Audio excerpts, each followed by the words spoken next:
The Culture Currency show is for those who recognize that nuance is key.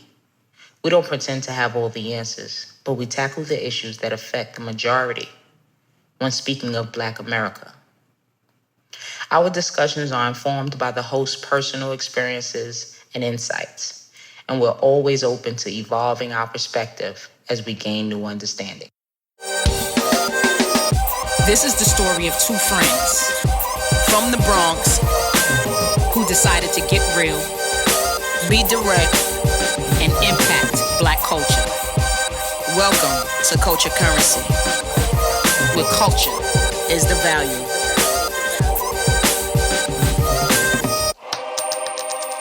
Boom, blow. Peace. How you doing today?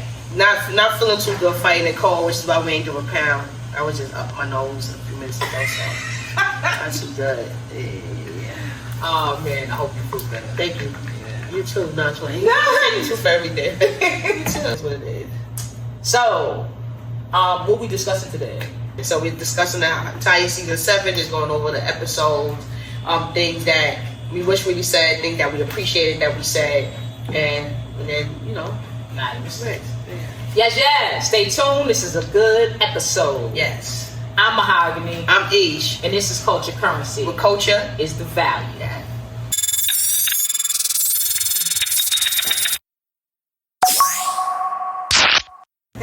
So I started off with the nutrition episode. Okay. One of the clips from that episode went crazy, and it was the one with you acknowledging predispositions. Like alcohol, knowing that it's in your family. That particular clip went crazy. You created a opening, a platform for people to really start thinking about, like, damn, what issues is in my family that I'm picking that I might need to pay attention to. Absolutely. You know what I mean? Yeah. For that episode, you said something, and you said it so fast that I wanted to bring it up. Because to me it's important, like you said, water and acid don't mix. So we talked about eating food and drinking, and you was like, because people act like it's a punishment. I'm like, no, it was when we was little. But the thing is that, like you said, acid and water doesn't mix. So can you repeat it? We are completely twisted in this country as far as like our constant rituals.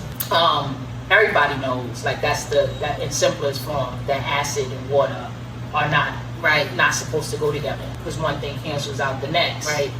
When we're eating and we're drinking, the acid is what is made to break our foods down. Right. But now we're putting water on the acid, so how does the acid break our foods down if the acid is no longer potent? Right. And this is the reason why they say you should wait at least a half an hour after you eat or before you eat to have a drink, so that your digestion can work the way it's supposed to for your body. Thank you. So I wanted that to bring that back up, because it was said so fast. I said, wait a minute. We just said it like acid and water don't mix, and we went into something else. It's like, oh, nah, we got to go into that a little bit more. Mm-hmm. And then another thing that came up is like how you starting off your day. Is it with energy foods, portion control? How's your bowel movements? Are you drinking enough water? Are you walking to the store? Are you taking the stairs? I really like that food for thought episode. If you haven't watched it, I encourage you to go watch it. Just reminders of how to take care of your body on a daily basis. It takes us to our workout episode. Yeah. Fit for currency? Yep. Yeah. That was another one that I was looking at, like reactions to. And a lot of people seem to have reacted to you speaking about attacking the body differently at this age. Like you were saying, I'm not as strong as I was in my 20s. And I'm like, nah, you're still strong. It's just a matter of difference in how you deal with your body. Right. So a lot of people reacted to that too, because I think a lot of people could relate to what you were saying. Right. It's like, because I know I could relate. Yeah. I've been in the gym and I'm like, yo, I'm not doing what I'm used to doing. And then I got with somebody who guided me and showed me what I need to be doing in this stage in life. Right. And I was like, oh, nah, I'm still strong. It's just, it's different. It's different, right. Because there's certain things that we were able to do earlier actually causes injuries now. And it's like just being mindful of that. Yeah, but I realized I was so strong in these areas that overcompensated for other areas. And so now at this age, certain things is like, oh, nah, this is weak. But Right. you never knew You ain't have to you use it. didn't have to use it. Now I have to use it. Got it. So now in this stage is no skipping stuff. It's like, oh, get them small muscles, Yeah. get this, get Yeah. that, and then go to the big one, Right. and then you'll see the difference in your body. Absolutely, yeah. You know what I Everything matters, yeah. Because as you get older, you fall, it could be the end of you, depending on what you've been doing from now. You know what I mean? I want to be able to withstand a fall at 8. That's a fact. You know what I mean? I That's don't want a to be fact. cracking my bones just crack because I fell. Nah, I You want know? to be. I want to feel just like now. Yeah. In my 80s, And it's That's the possible. goal. Let me tell you, it's some senseis, man, that I'm like, you're 70, what? Yo, look at you, oh my God. And They still moving, Yeah. getting it. yeah. Yeah. Man, that's why it's important never to stop too. Exactly, yeah. Because the ones that are flaunt, that never took a break, Right. those is the ones their body is like they still 20. Because that's just what they do. Yeah. One thing from that episode, you said this. You said when your body tells you it needs something, but you don't give it, you don't feel good. And I can relate to that so much when you said that, because there's times when it's like where I say I can't work out, but my body feels like it needs something. It's like, okay, you can't. You may not be able to do. Maybe you can't do a full workout, but can you do some stretches? Can you get on the bike? Can you do 5 push-ups? Can you do 6? But do something, because when your body is aching, it's telling you something. It needs something. And then so many times we actually ignore it. And then that's how it gets worse. And then your body gets used to that. You get used to feeling that way, but that's not okay. That's not natural. Your body is telling you, I need this to be stretched a little bit. I need this to be strengthened a bit. And you're supposed to give your body something. And you like, it does not feel good. When you Yo, that's why it's good to know your body. Yeah. Because oftentimes when your body hurt, you think that you need to lay off. Yeah, or you think you need to take something. That too. Yeah. So people misdiagnose themselves and they think, oh, I just need to lay down. Right. And it's like, no, That's your the body is problem. saying you lay down too damn much. Right. Or you sitting down too You know what I much. mean? Like Yeah. you need some movement, you need some motion in your life. Yes. So yeah, I don't think in that episode we talked enough about stretching. Right. Did we Oh discuss man. stretching? Nope. A lot of our followers are our peers or Yep. our seniors, Elders, yep. right? Mhm. And everybody's not doing the workout. But what I will tell you is, if you're trying to keep a youthful body, even if you're not working out in the ways that we're speaking of, that stretch will take you a long way. Stretching actually takes some years off your life. Yep. And I mean, add some years to your life. That was crazy. It was like, yeah, you would die earlier. Do it. Stretch. Die. Die. Stretch and die. Oh, that was crazy. Yeah. It was. I'm like, I'm gonna do that. I do privates with Sensei sometime, and when I do my privates, we always start off with a stretch. Because I'm not good with like stretching myself. I guess I gotta get into better habit. I hate it too. Yeah. So my workout partner stretches me, but I want to bring back going to a assisted stretch, so I can get my body back topped. It does so much for you. Doesn't it feel so much better? Like a good stretch is like a workout. Yo, let me tell you something. At one point, I wasn't stretching it. I was still working. I was lifting heavy weights, all of that, and I wasn't stretching. Ooh. The doctor tried to diagnose me with arthritis in my lower back. I was going through it. My back was hurting. I'm like, I thought I was lifting too heavy. Right. It's just not stretching. Right. When he told me I had arthritis in my back, I'm not receiving that. Right. So I started stretching and got rid of the Right. so-called arthritis in my Right. back. Yep. So if you don't move it, you lose it. Period. And if you move it, it works with you. That's it. That's all. Alright, cool. The spiritual combo It's the code, our beliefs. Yeah. I missed the opportunity. So when we were discussing what you enjoy about going to church, and you were saying that you really enjoy like how you receive your congregation or whatever, but you also made the statement about people who say they don't go to church because of the people, and you made the statement that it's not about the people. Oh, but it was about the people for me. Yep. You know, I was so into your dialogue that I didn't catch that. But like you said, you spoke of enjoying the community. Right. And Yep. and what hit me was the fact that a lot of people may be going to church because they need community. Yeah. They need a village. that they want to be able to rely on and lean into Yeah. and trust. But that's also the reason why a lot of people say I don't go to church, because of the people. Yeah. Because if people are not showing up in the word that they say that they believe, you can't trust them with yourself, right? It's just, it can't go past that moment. They can't be your community. Yeah. You don't trust them. Their principles is looking shaky. It's a lot of things that get in the way of that connectivity. So I agree with you in that episode. But when I watched it back, I'm like, no, the people absolutely do have to do with whether you go to church or not. Absolutely, because why would you make yourself part of a community that goes against what, for one, why you even joining that community and what you're looking for? And I never thought about it like that. I'm so happy you brought that back. Because a lot of them like, oh, they talk about each other and they don't. Like, so what, you're not going for them? Yeah, but you're in this space with these people.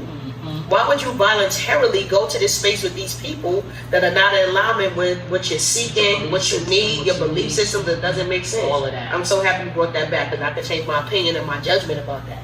You know what I mean? Like, go to church and get what you need for you. But if you sit next to somebody that's talking about everybody in the whole row, that's automatically showing that this probably is not the space for me. Right. Doesn't mean that no that, place of worship, but not that one. Yeah, that's a good one. Yeah. You say, you know how they say misery loves company? So does happiness. Happiness is contagious and loves company. So I love that. I don't know why it just stood out to me a lot, but it did, because I never, I never heard anybody say it. You know what I mean? That's why I say it so often, because people need to understand, like, a lot of things that people say on the negative side can be said on the positive side too, and people just disregard that side. Yeah. Right. But I really, really lean into that statement, because when I found happiness, all I knew was I want everybody to have happiness. Yeah. It just like, it was a driving force. Back to spirituality or religion. You know how people find their belief system and if they become one with it, and now every time they have a conversation, they're promoting it, they're pushing it. And I've made this statement often before as well. It's like people who are like, oh, nobody wants you to be preaching to them all the time. Right. But when you think about it, when you find the truth about something, everybody wants to share the truth. When you find something that makes you feel good, everybody wants to share that. When you feel like you can help somebody, everybody who is decent wants to help somebody. So the same way that is within religious or spiritual space, that is in life. Right. You know what I mean? But naturally, if you care about people, you want to give them something that makes their life, improves their life at some level. Yeah, so it's not trying to be annoying and preaching all the time. It's like, no, I have this great thing. I would like to share it. You might not agree that that's such a great thing in your outlook, but that's the reason why they're sharing it. Yeah. You know? Yeah. I mean, I guess that's good for those people, but I've definitely been on the other end of thing of giving information for someone who never asked for it and really didn't want it. You know what I'm saying? Or trying to help. I mean, that's where your choice comes in, and you're able to advocate for yourself. Like, you know, I appreciate you offering, but that's not where I'm at. Right. You know. But on the positive side of what you're saying, for folks who have been, awarded the love, you know what I'm saying, and the openness of someone wanting to share some goodness with you, I think Mahagony made a good point of seeing where they're coming from, as opposed to just thinking about, I'm not here, I don't want that information, but just like, you know what, this person is showing me love, this person trying to look out, this person providing me with a resource. I appreciate it and being grateful for that. Absolutely. Absolutely. And you just used the right word, because the next thing I wanted to go into was gratitude. We had discussed how the gratitude space lends to the spiritual space in regard to, once you truly understand who you are, if you understand that you are a God, then you understand that you're able to will things into your existence, right? You're able to manifest things, create things. Yeah. So your behavior changes, and you're able to see everything around you change from that space. And I just wanted to reiterate that, because I didn't think that I drove that portion home when we was having that discussion and gratitude. That we have the power to change. Like, for example, today, we had some obstacles that we had to overcome in order to be able to shoot. And we sat and stuck through it. We didn't just say, yeah, it's not gonna work out. We just left. We said, well, we just want to sit here for a minute. Let's figure it out. And then you said, well, in the meantime, we can go live. And then by the time it all settled, you came up with a solution. Like, oh, this is what we could do, so we could, because we thought it was over. We sure did. We thought it was over. Yeah, I was over here. Yeah, like, damn, all right, we got to figure this out. And the answer was right here. Yeah. You just have to take a moment to sit and not feel like, hey, everything always fucking up. Because first of all, if you always feel like something is always going bad for you, you're not even going. You can't even think about the solution. Because it's always going to go bad. I just set my cousin up the other day. He was like, "Yo, everything is bad." I was like, "Yo, cousin, you good?" He's like, "Nah, the May is always bad for me. My mother passed away. This happened. And I'm like, I understand, and I understand the pain. I said, but to believe that this month always goes bad for you, it's gonna go bad for you. Absolutely, you speaking that over your you just can't wait for it to go bad in May. Well, it goes back to what we just finished saying. You come in contact with the misery all the time. Yes. Because you're ignoring the fact that happiness likes company too. Right. So you're not looking for the happiness. Right. You find what you're looking for. You're going to find what you're looking for all the time. They have this thing where they'll show you a picture and they'll tell you, look for the brown couch. And you'll be able to say where the brown couch was, but then they'll say, all right, now tell me where was the orange vase. And the orange vase didn't exist to you. Because you wasn't looking for it. Right. But as soon as you go back to the picture, it was there the whole time. Right. You get what you're searching for. That's it. That's really good. That's really something to keep in mind. Absolutely. I have one thing to discuss about the preparation episode. We discussed a lot of things in that episode, but we really drove the point in about telling your story. I wanted to make sure that I spoke of the layers of people, right? The many layers that we all have. We're like onions. And some people get to the middle of the onion, some people don't. Some people only get to the first layer. Some people get to the second. But everybody has a different experience with everyone. And I wanted to drive the idea of not stepping on someone else's experience with someone, right?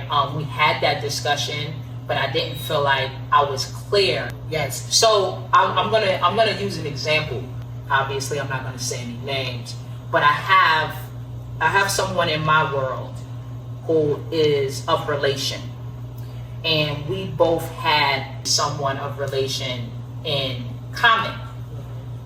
The person that we had in common did bad things to people. Right? So a lot of people opted out of dealing with that person. So when that person passed on, the other person in relation, it still to this day goes around and tries to promote the goodness of this person to all of the people that this person harmed. Oh no, yeah. And this person doesn't understand how much of a violation he's committed. Right. Not because you can't feel that this person is good. Not because anyone's taken away your experience with this person. But you're taking away other people's experience with this person. Right. You're lacking the acknowledgement of the other parts of this person that affected others. And so you can hold on to your memories of this person without infringing on others. Right. And that's where things get a little muddy. Yeah. So I believe that I can have a relationship with someone. You can have a relationship with that same person. If that person wrongs you, it's not my place to tell you that person didn't wrong you or try to convince you that this person's a great human. Right. It is my job to stand on what happened in my world, right? And your job to stand on yours, and neither one of us need to infringe on the other. It's just a matter of, this is what I experienced during my time with that person. That's right. And I love that too. And also that conversation, I remember it very clearly. It actually makes me feel more comfortable with the different stories people are able to tell about me. Like, even though it's mostly love, you know what I mean? Like, I get a lot of love, but there are definitely a few people in this world that do not like me. Right? And as they, maybe had a bad experience with me or whatever their perceptions are. But owning that and knowing that there are layers and people just have different experiences with you, live with it.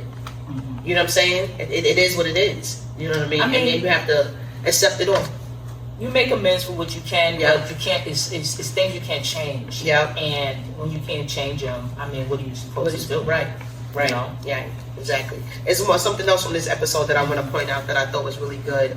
About us being, and like a lot of the point was about preparation and legacy and all of that. So let's be intentional after each death. You know what I'm saying? Like reflection time. What did you learn from their storybook? Mm-hmm. You know what I mean? Somebody that's significant, you feel like you should talk to your folks about it. Like, okay, so what did we learn here? You know, we should learn something from everybody's story where we don't necessarily have to repeat. We can be reminded. We can be warned. Whatever. What do we learn from this person's storybook? Absolutely. Yeah. And what do you want your people to learn from your story? Yep. I think that's a question that I would like for everybody to kind of sit with. I think that will also guide your steps going forward. Yeah. When you start thinking about how you want not only to be remembered, but what is the lesson that you want to leave behind. Yeah, and I just want to go back to something real quick. From Our Beliefs to Code, there was something there that I wrote that goes with this, that some people feel like, oh, it's over, whatever, they're just living for themselves, as whatever, but it's never over because somebody's always watching. You know what I mean? And then and we are the examples of what tomorrow looks like. So what examples are we for tomorrow? If everybody doesn't care. Absolutely. I mean, everybody doesn't, but everybody should. Right. And I'm hoping that these conversations spark something different in people who weren't caring before. Right. It's always somebody that you're inspiring in some way, right. Whether it be good or bad. Right. Right. Sometimes you are the example of what not to be. Right. Sometimes you're the example of what to be. Absolutely. Right. Yeah. And what is it that you want to be the example of? Yeah. Right. What not to be? Nah. Right. That's not my goal. I hope that's not your Yeah. goal. I just wrote one thing down for the Debrief episode. I care completely or not at all. So we were discussing when you and I weren't speaking and we were going through a health issue, and I had to swallow my pride and be like, you know what? I care. So however this turns out, I need to pick up that phone and call. And within that dialogue, I was saying that I'm not somebody who believes in, just accept everybody in and all of that. But I am an all or nothing person, right? So if I love you completely. There's no half. I'm not a shuck and jive, I'm not a half behind person. So I don't have one foot in and one foot out. Either I'm in or I'm out. So I wanted to be clear about that as well. It's like, if you love completely. But once it's over, that should be over completely too. You'll never be confused with me. There's no confusion here. God doesn't come in confusion. I'm like, I don't come in confusion. What I loved about that is the genuine piece of it, where a lot of times we be fronting, we feel a certain way, but we act differently, and that's never good. It's really important to really follow your gut. You know what I mean? Where it's like, okay, your gut is saying, it's telling you, you love this person, reach out to this person. Don't allow whatever the other stuff is, the egos or whatever the terms are, with the fear of being rejected, with all of those things. Don't let those things take over your inner, what your inner compass is telling you. It's telling you what direction to go in. And when you don't, you really mess things up later. So I think that was a great example of following your inner compass, because when we came back and we started talking, that's something that would have came up for me. Like, I was thinking, like, you ain't reach out to me. Because I was paying attention to people who did not rock with me like that. Like, I thought you know what I'm saying? Because I know certain things, regardless of whatever, something going on with you, I'm going to show up. You don't want me there? All right, babe. I love you. You good? You good? You can call me. Or whatever. Like, you know what I'm saying? Whatever. Yeah. Like, all right, you good though? Like, that's serious. You good? Like, you got to do that for the people you really love. So it's about following that inner compass, and that's what you did. And it's greatly appreciated. And I'm sure that's not something that we had to deal with in us talking about our issues. You know what I mean? Absolutely. Yeah. Absolutely. When it comes down to fear, I'm speaking from a little bit of privilege. I run towards fear. I don't run from it. Right? However, I would like to urge people to run towards fear when it comes down to such things. And the reason I say this is because the pain that you're worried about, those are growth pains. Right. You know what I mean? Those are growth pains. So Yeah. regardless of how it turns out when it comes down to the other person, what is it going to do for you? Right? At the end of it all, you become better from whatever that interaction is, because you did your part. You did your part. So don't shy away from that. I mean, I understand that not everybody Gets it. is one with discomfort, but I think you should become one with discomfort, because that's the only way to be the greatest version of you. You know what I mean?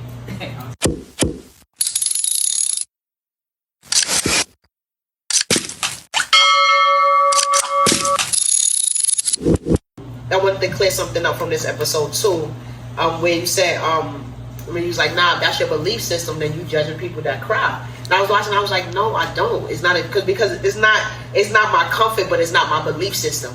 Like when people cry, like, okay, I'm very awkward though when it comes to that, and I always question why you like this, and I want to dig deep and wonder why. Like, say somebody's to cry in front of me, I love you to death or whatever, my girl, whoever, they cry and I'm like, I don't know what to do.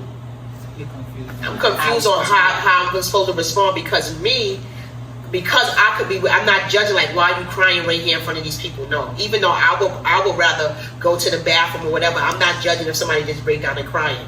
Like I said, I judge when they get online and start crying, because you have to watch it back, you have to approve it, and then you have to put a caption. It feels disingenuous. So that's my only thing. But when somebody cries in front of me, it's not a judgment, but it is like, I don't know what to do. And the reason why I don't know what to do is because I feel like when you hug somebody, it makes them cry more. And do they feel like that? So I feel like, so let me just let it out. I don't know if you want my affection to make it worse. Gotcha. You know what I'm saying? So it's just like, so I just sit there like, yeah, I don't have that. Yeah. Let it out. Yeah, I'll be like, damn, if I go there, it will make it all worse. They may not feel like that. Yeah. All I'm thinking about is what you need in this moment. Right. Yeah. But I get that. I completely get that. I think the next time somebody cries in front of me, I'm gonna try and go and hug. I don't want them to feel weird. Nah, you did it naturally with me. We had an episode, my episode, talking about my life, and when I broke down about Jessica, I started tearing up, and you automatically was like, yo, can I give you a hug? Oh, see, okay, so that's how I did. Thank you. Okay, that's how I did it. I was just sitting there like, cause that's too deep. What you mean? So this is deep. Like, yeah, I'm like, I can see. Okay, so that's what it is. Maybe I want the permission to be able to touch you at this moment. That makes a lot of sense. Okay, that makes a lot of sense. All right, thank you. You help me understand myself better, so. You said something else in Greek though. That was fire. And an example you gave was solitude confinement in prison, and how that's not something that's given as a privilege. It's a punishment to isolate you and drive you crazy. So when you're grieving and when you're going through something, or you're hurting in some kind of way, the choice to cut yourself off from your village is not a good choice, because in that all you have is the information that you have, right? Is what you said. You said we need our connections, right? We need our connections to remind us of who we are, to support us, and also to challenge us. So don't go away from that when you're grieving, when you're hurting. Once you identify who your village is and your support system, that's who you're supposed to go to. You don't cut yourself off from that, because then you just stuck with your own thoughts that are not clear in the first place, because they can't. Right. Yeah. I got a lot of responses from that too. In real life, a lot of people came to me and was like, that brief episode. Yeah. So I'm really happy. And today too, right? People receive that. Me too. I think these topics right now are really necessary. Yeah. Like, people are needing these kind of talks. Yeah. And on a real level. On a real level. And we need it because we talk about them because they're coming to us. They're coming to us. And we dealing with it. So it's like, yo, let's talk about it. Absolutely. Yeah. The doula episode, I had just wrote about how excited I left that day after. Right. First off, thank you for that guest. Yeah. Full of information. Thank you for reaching out. Wealth of information. And I get excited when I learn new stuff, period. But I was happy to even talk to my daughter about, what I learned from that episode, and tell her, like, now I know more stuff than I knew when you went to labor. Right. So now if I have to go through this again, I got more information. Right. Like, and you was either on it, you're not getting this over on right. me. Right. I love that. Like, no. Nah, we're not doing that. That's not what's happening. Right, you're right. You know what I mean? Yeah. Yeah, she was a filled great me up. guest. Yeah, she filled me up. And I know that's gonna be another biggie. Yeah. Another biggie. Because that's important. It is. And there's very few things that could shut us up. And we was just there like just listening, just taking it all in. It was her episode. Very minimum jokes. Yeah. It was a very serious episode, and we took it very seriously because she came with it. Yeah, so please check out the doula episode, and we usually have really powerful guests. So please definitely check out all our special guests. All the special guests, because all of them fire. Yep. That was a great combo. Yeah, it was. Not just better than, you know what? All the time too, because I told you my brain wasn't cloudy. I just feel tired. But I don't know what I'm about to say. I do know what I'm about to say, but. But what I'm saying, what is you saying? What is you know, like the saying? extra time, it just picked me up more, woke me up more. Yeah. The extra time that we had to sit That's what's around. up. Yeah. Well, thank you for another great season. Yes. Season 7. Yep. Can't wait to show y'all what we got in store for season 8. I am Mahagony. I am Aisha. And this is Culture Currency. With culture Is the value. Make sure to like, subscribe, Share, and comment. peace.